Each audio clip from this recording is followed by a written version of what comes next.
Namaskar and welcome. My name is Shruti Diora, and I'm the co host of this podcast by Radio Eka. As part of the COVID Wellbeing series, today we'll talk about lessons from Bhagavad Gita for COVID times. We have the honor of hosting Carlos Pomeda today, who is a world renowned scholar of Indian philosophy. Carlos has been steeped in all aspects of the yoga tradition during 40 years of practice and study. He spent 18 of those years as a monk of the Saraswati order under the name Swami Geetanand. Along with traditional training, his academic background includes a master's degree in Sanskrit from UC Berkeley and a master's in religious studies from UC Santa Barbara, both in California. Carlos currently lives in the Bay Area as well and conducts seminars and workshops on the wisdom of yoga around the world. A hearty welcome to you, Carlos, and thank you so much for joining us today. Thank you so much, Shruti. It is my pleasure. I'm very happy to be here. Great. So, Bhagavad Gita is called an evergreen text. From yogis of ancient India to management gurus of the modern economy, it has been touted as the panacea or the solution to all our questions about life, universe, and everything. But over the past 18 months, as a society, we have had a novel experience, a global pandemic in a world that's interconnected like never before in history.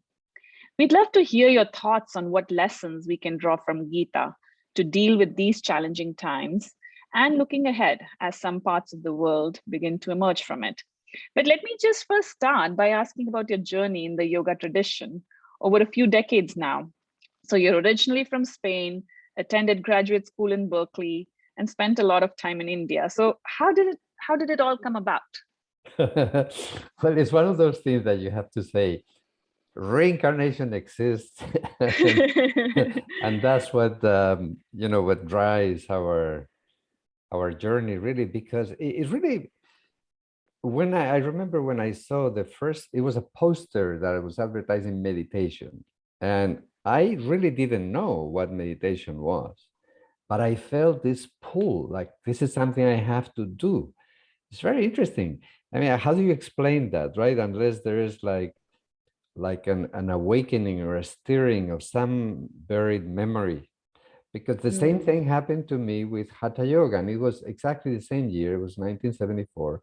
Same experience. I saw a poster that said Hatha Yoga. And again, I didn't know what Hatha Yoga was. I didn't even know what yoga was. mm, But I felt the same thing. There was something inside that told me, you have to do that.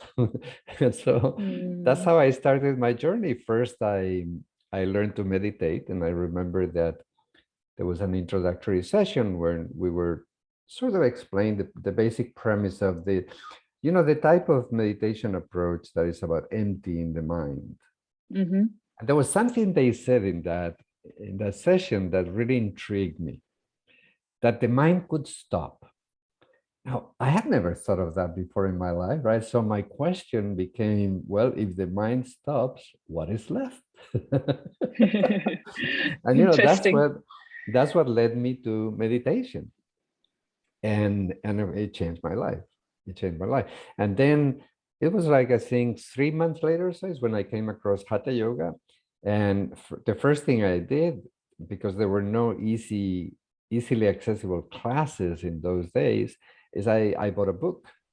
And my experience reading the book, which explained the methods of Shivananda, Swami Shivananda from Rishikesh, it Mhm. was again a very interesting experience. I felt as if I already knew these asanas.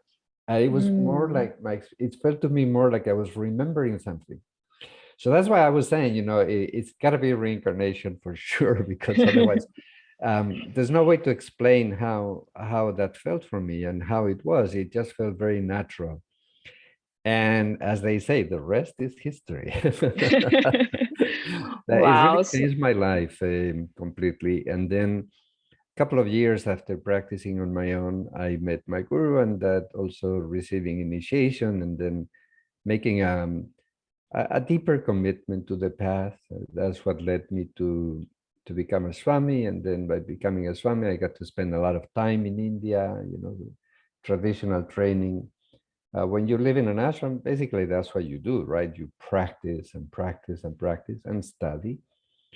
And also I had the opportunity to travel. So I started traveling a lot and pretty much all over the world. Well, I've never been to Africa. Is one continent I haven't been. Well, I guess Antarctica either.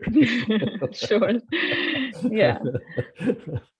So that in a nutshell has been my journey. And then at one point I started feeling that I wanted to go deeper also from an academic perspective, because I think it's important to marry the two, Mm. to bring the rigor of academia. It's something I really appreciate about academia is the intellectual rigor, the methodology, right? How do you build knowledge cautiously, properly, on strong foundations? Right? How do you investigate a topic? But at the same time, I think it's super important when we talk about yoga, any kind of yoga, to nurture that also with the insight that only comes from practice. This is, Mm. I mean, you can learn a lot, of course, just through study, and you can develop certain insight, it's true. But at the end of the day, yoga is practice, right? And you have to experience the transformation in your own awareness, in your experience of being alive day to day, to really appreciate everything that yoga has to offer. And so that has been, ever since, has been my sort of my formula, if you will. I don't know what to Mm. call it, but it's my approach, right? To marry the two, to bring as rigorous as we can an approach to our study, and at the same time to continue digging deeper and deeper and deeper through regular practice, because there's no shortcut for insight. You just have to pay your dues day after day after day after day after day.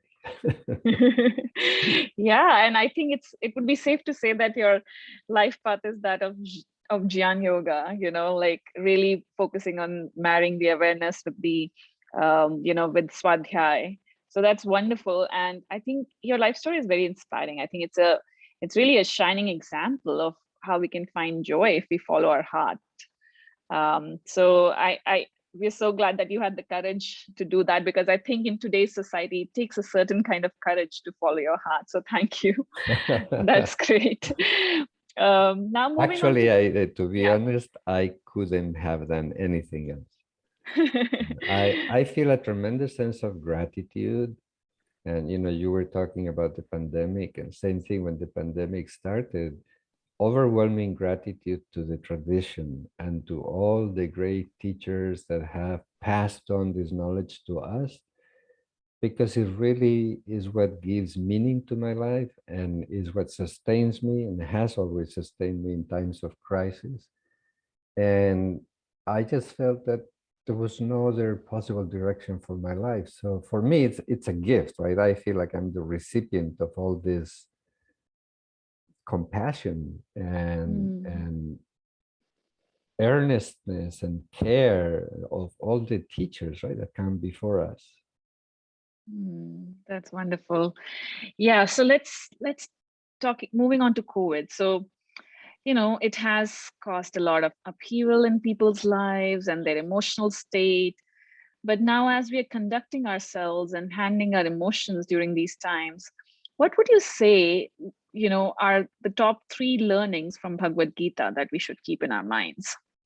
The top 3. I'm sure there are many, so it's probably hard to Yes. say top 3. There are many, but you're right. There's some. It's one of the things I appreciate about the Bhagavad Gita. Well, like many other texts, but since we're talking about the Gita, is that if you study the whole thing, there are some consistent running threads. One of them that becomes very, very clear is the importance of cultivating a centered state of awareness. Really speaking, I think if we look into it carefully, that seems to me to be the heart of yoga. Right? What does it mean to have a yoga practice? Well, it's not just to get your body into a pretzel shape. That may have, I'm not making fun of Hatha Yoga because it's a fantastic form of practice and it has lots of benefits. But my point is that the physical aspect cannot go alone, right? It is, at the end of the day, it's a practice of awareness through the body. So similarly, every form of yoga that you look at, the heart of it is the practice of awareness. And in the Bhagavad Gita, it is very clear whether you are talking about karma yoga, the yoga of action, it is based, it cannot be any other way on retaining your center. Mm. Whether we are talking about bhakti yoga, which is the yoga of devotion, is the same thing. There you are centering your life on the divine, but still it's the same cultivation. And whether we are talking about jnana yoga, which is really a yoga of awareness, I prefer to translate jnana yoga as a yoga of awareness rather than yoga of knowledge, because that can be misleading. It's the same thing, really. If you look at the heart of it, is the cultivation of awareness. So for me, that would be number one, with with a big asterisk and underlined and in bold and maybe italics. I don't want to exaggerate it, but really my point is that I really think that is the heart, is number one. The other aspect that I find very, very, very powerful as an emphasis in the Bhagavad Gita is the notion that yoga is not only for us, but we are here to improve the world, right? So the Bhagavad Gita calls it Loka Samgraha. Right? I mean, literally, you could translate that as holding the world together, right? The literal meaning, but usually it's translated as the welfare of the world, which is true. And Loka, of course, as you know, is not only the world, it's also people, right? The world also means people. And I like that very much because I think there's a danger in yoga to glorify selfishness, right? If I say, well, I'm just going to look at my own navel, right? And the world out there can take care of itself. That is not really spirituality, in my view. That is selfishness in the name of spirituality. And I love that. I love that what the Bhagavad Gita teaches us. Look, there's no contradiction. You can have your cake and eat it, so to speak, right? You can practice your awareness, and at the same time, you can act in a way that benefits the world. And I feel very strongly about this. I think we have a social responsibility. So many people in the world of yoga don't want to get involved in politics. Now, I totally understand that because I detest politics. Especially in the current times. Especially now, yes. But at the same time, I think we have an obligation, an actual obligation as citizens to do our part, to inform ourselves as best we can, to participate in the process, to try to bring more civility, which is really missing now. So that I find a really timely teaching of the Bhagavad Gita, that we are here not only for our own self-awareness, but also to leave behind a better world. It's a cliche, but it's true. And then, well, number three is a bit trickier because there are several candidates. But one teaching that I find refreshing and also vital is how the Bhagavad Gita seems to internalize things that were originally external. For example, I'm talking specifically about renunciation, right? Because you hear a lot this glorification of detachment, that if you are a yogi or a yogini, you have to be detached. But the Bhagavad Gita, particularly if you look at chapter 5, is very clear that it says, look, renunciation doesn't really mean just giving up actions and giving up things physically. That's not the point, right? Because in fact, there's a verse that always makes me chuckle in chapter 3, where Krishna says, if you are living, trying to control your senses and so on, but inside you are dwelling in the objects of the senses, he says, you're a hypocrite. That's the word he uses. Yeah, yeah. Right. And so that is not really about the lifestyle. You might live the lifestyle of a renunciant, but that's not true renunciation. That's just a lifestyle. And I think people confuse those two things all the time.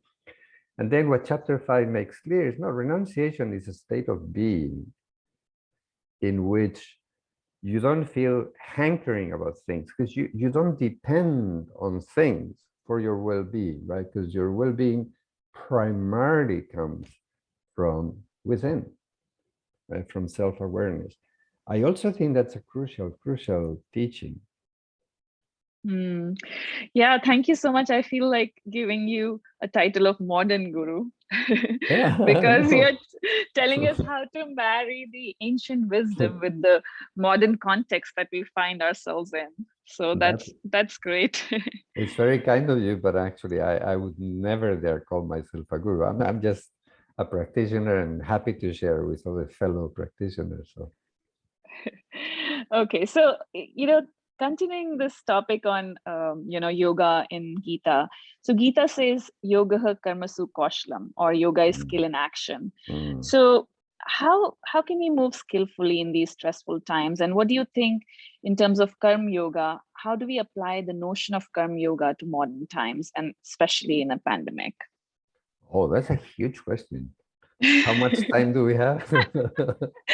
Sorry, we don't have, I mean, yeah, I wish we could go on for a few days, but we'll start with a few minutes for now.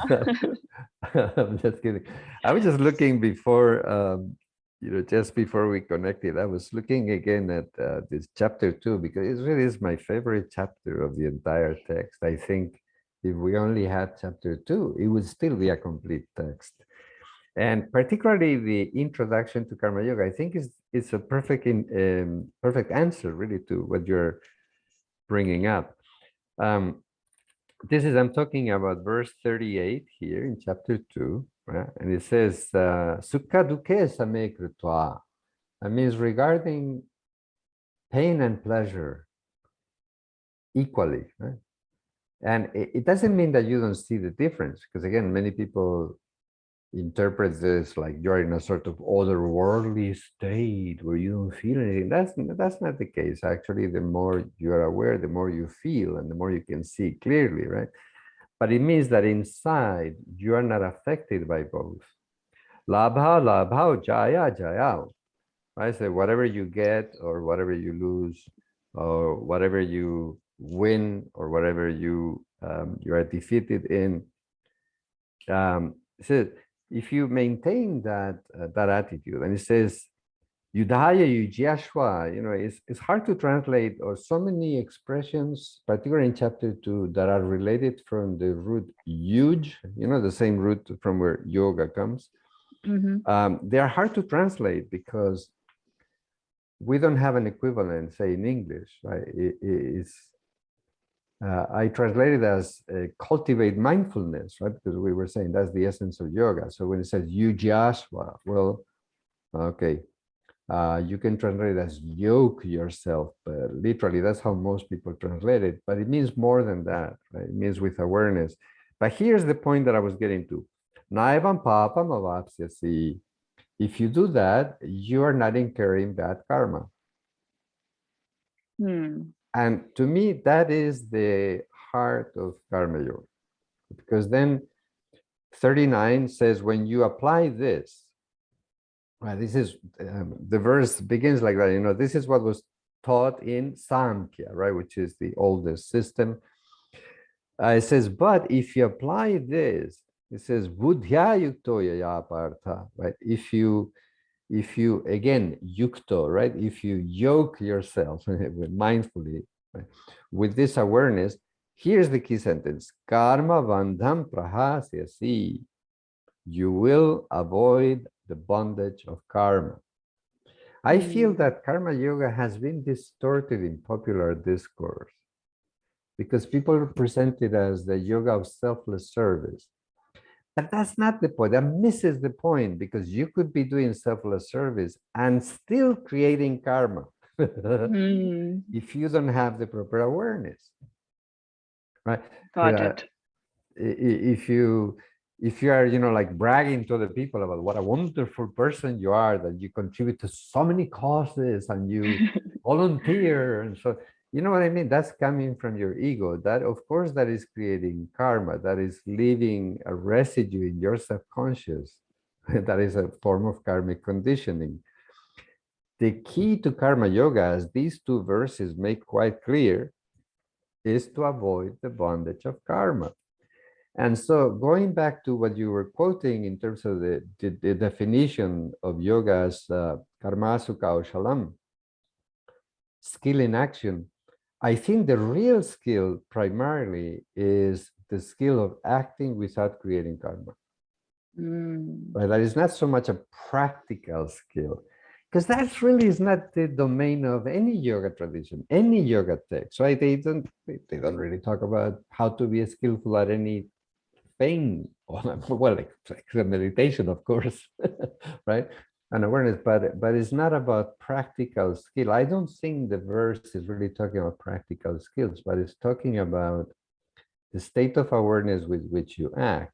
Now, interestingly, is if you do that, that's a skillful way of being. I mean, you are more open to inspiration, right? You can see more clearly.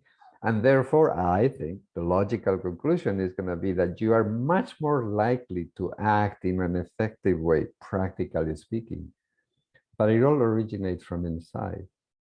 And so for me, that would be priority number one in the practice, in the application, is like we were saying before, is find a means, whatever practice it is for you, but find the means that connects you with your center.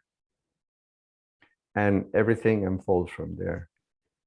And so when we look at a crisis, for example, a lot of what happens is the upheaval that we've seen in the pandemic or in any other crisis, really. It's an emotional upheaval. And of course, it is natural. It's natural. And I think to some degree unavoidable also, right? As humans, we have emotional responses. That's part of being human. And there's no problem with that as long as we don't lose our center. And what we have seen with the pandemic, well, of course, there's all kinds of positions, right? But the two extremes are, on the one hand, freaking out. You know, the sky is going to fall. Oh my God, it's the apocalypse. I'm exaggerating, but to make the point. And at the opposite end of the spectrum is nothing to see here, no problem, denialism. Right. Both of them have been really, really, really unhelpful. Particularly, I think, denialism. Because at least the person who is under fear, at least they're going to do something sensible to protect themselves.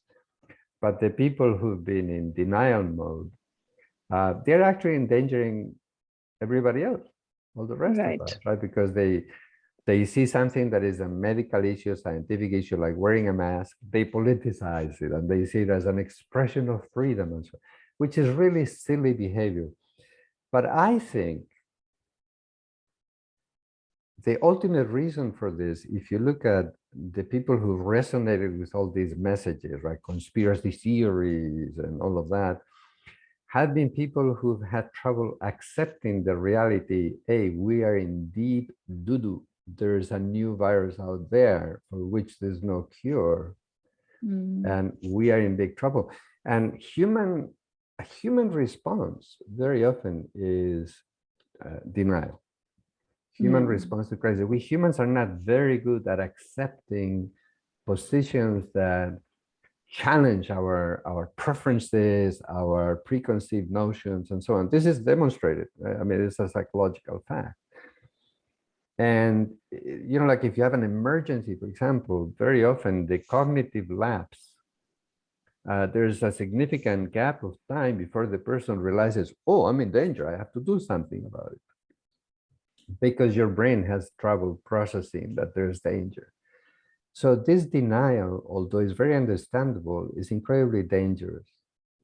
I mean, we're still seeing the consequences, right? People refusing to take the vaccine, and as a result, making the whole pandemic longer for everybody else, therefore promoting or allowing for more mutations of the virus, on and on and on, right?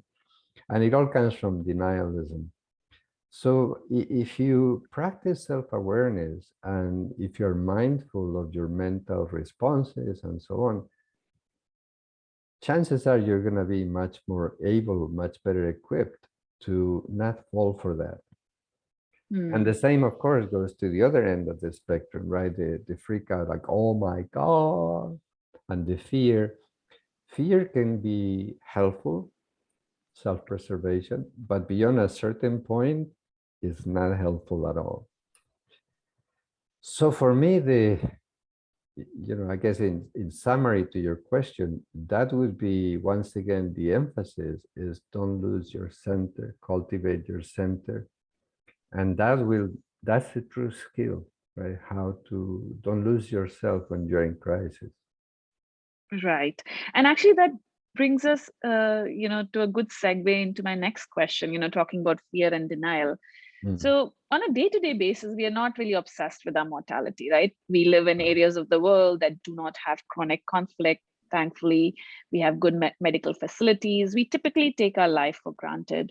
But COVID has, changed that, and it has brought us face to face with this biggest fact of life.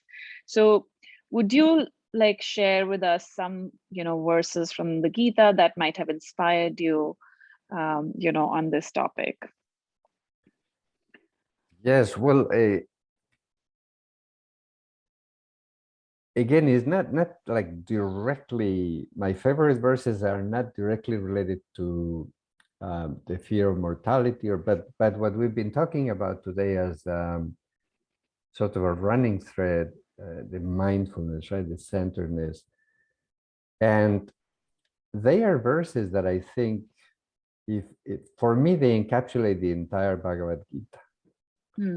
And I can say without exaggeration that they are verses that have changed my life. And they are verses that have guided me for many years.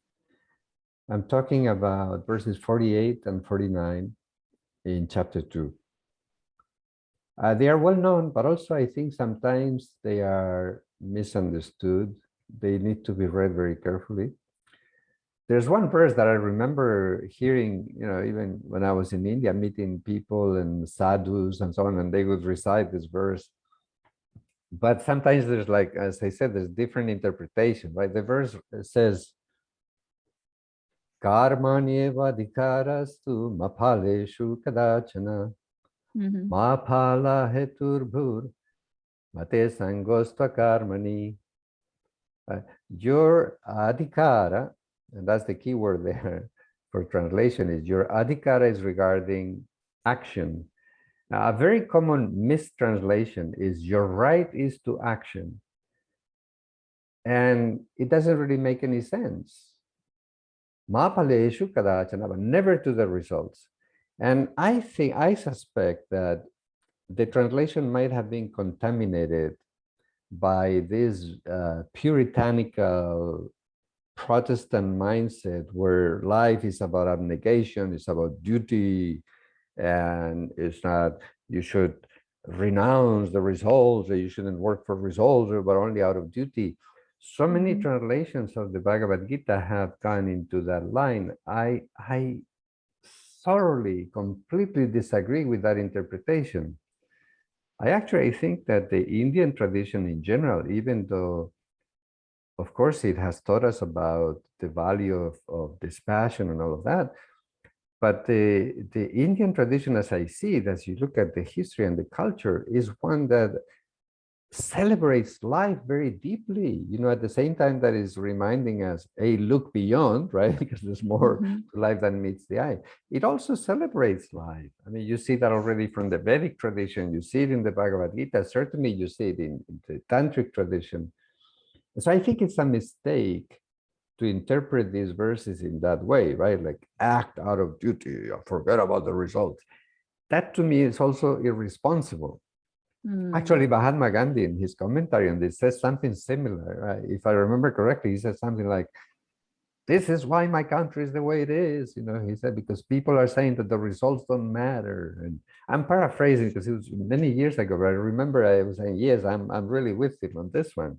So you can have a philosophy that says, never mind the results. That's irresponsible, right? It's inconsistent in my view with yoga, which is about living mindfully.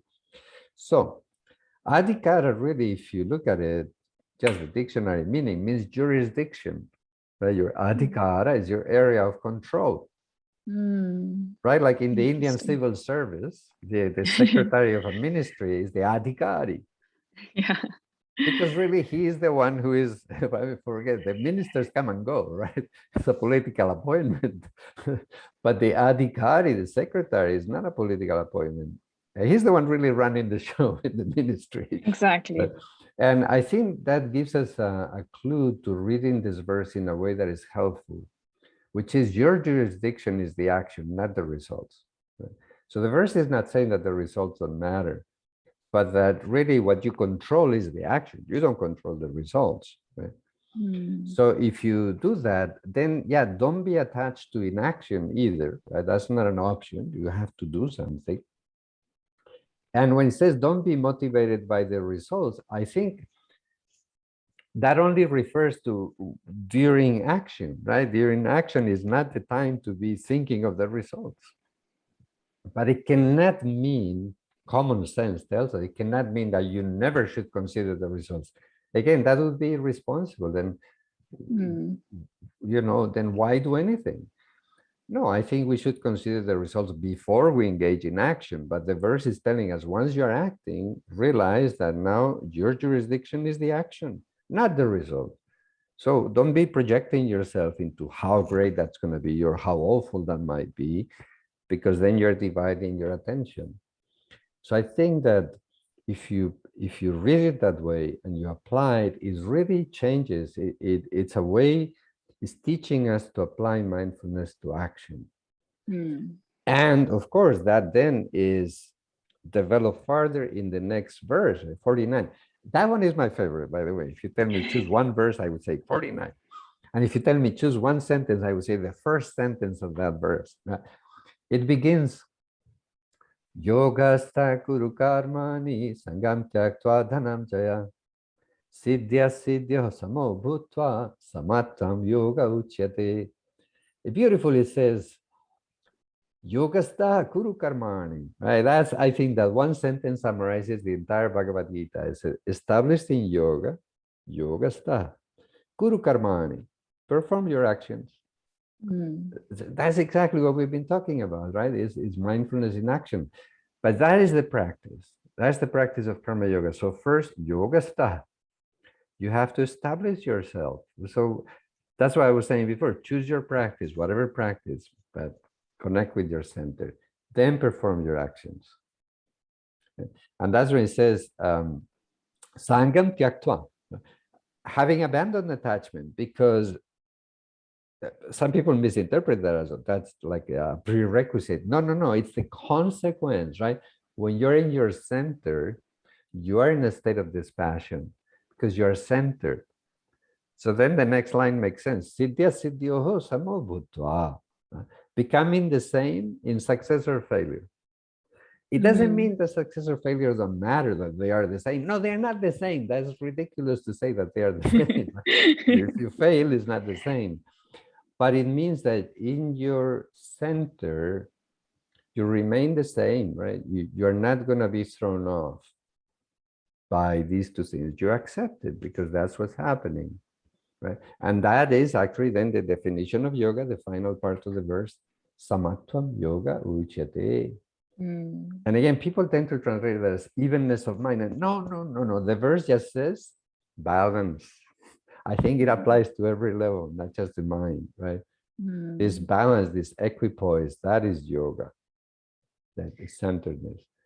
So for me, that's beautiful. Yeah. So actually, would you take a few minutes to just talk to us about your book, Karma and the Journey of the Soul? Yes. Well, this is a project that I've been working on for many years. It's a topic I have been researching because I never had trouble accepting reincarnation, karma. First, intellectually, when I first came across the teaching, I remember the first text that I ever read from India was the Ramayana. And I came across there the notion of reincarnation and karma, and all of a sudden, everything made sense.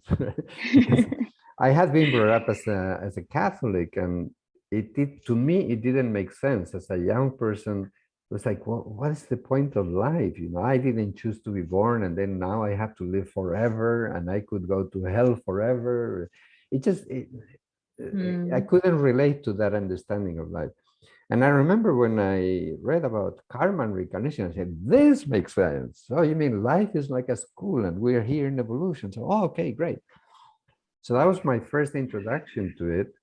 Then in meditation over the years, I had experiences. To me, is an undeniable fact. The survival of the soul after the body dies. It's only the body that dies. We don't die. Hmm. And so then delving in the broader traditions, right? You have there's several tantras that dedicate a lot of space to the discussion of the different realms of the universe and the different types of beings that exist and the notion of evolution and so on. Same thing in the Puranas. Particularly, there's a text called Garuda Purana, which, as you know, is very prevalent in India, very much used around death and issues of death. So all these texts, and including also the epics and so on, you have a wealth of knowledge, traditional knowledge about the process of reincarnation, what happens after death, and so on. What has happened within the last generation, really, is that there has been a lot of investigation, really academic research on the topic of reincarnation. There was Hmm. a Professor Sinclair in Virginia University, who started a methodology for the study of reincarnation. In fact, he actually founded what is called the Division of Perceptual Studies in the University of Virginia, where they developed a very strict set of criteria for the investigation of reincarnation. For example, children who remember previous lifetimes. And then when you verify their memories, turns out that they check out, their memories are correct. And there's no way that these children could have known all those facts, right? Hmm. So he developed a methodology, and that research has continued, has expanded. Then hand in hand, we had Dr. Raymond Moody out of Harvard. They started exploring what has been called a near-death experience, right? People who die clinically in an emergency room is actually much more common than I thought. And they come back to awareness, Yes. and they tell us what they've experienced. So those are the two major avenues of investigation. And there's a third one that is emerging also, which is in hospice care with terminal patients or people who are just about to die, and what they start seeing, what starts happening. And what I find fascinating is how these two, the traditional narrative and the modern research, how well they match. Hmm. There are some universal aspects of the experience that have nothing to do with gender, with age, with culture, with religion, nothing like that. And so what I'm doing now is I'm bringing more of this modern research. I already had a first draft of all the traditional part. And now what I'm Hmm. doing is looking at all this contemporary research to marry the two, because I think they present a very compelling picture that actually gives tremendous weight to the notion that, of course, we do not disappear when the body dies. It's just the body. The body is just a covering, it's just a vehicle. But the soul, of course, remains, because consciousness is beyond time, is beyond death. So that's what I'm hoping that the book will bring, that it will bring, by marrying these two branches together, the traditional knowledge and the modern research, that it will give people a chance to look at it and say, yeah, that makes sense. It's not a crazy thought. There's a lot of evidence. Yeah, and it's really nice. I feel that a lot of ancient civilizations kind of knew this for like thousands of years ago, and modern science, with its really great methods but still limited methods, is Yes, catching up now. yes. So that's wonderful, and I think that brings us to the close of our conversation. But it was really wonderful chatting with you, Carlos, and we are really grateful for your time. And I would say having the chance to tune into your wisdom channel. So we hope to get more such chances again. And we look forward to reading your book when it releases. So thank you so much again. Thank you as well, Shruti. So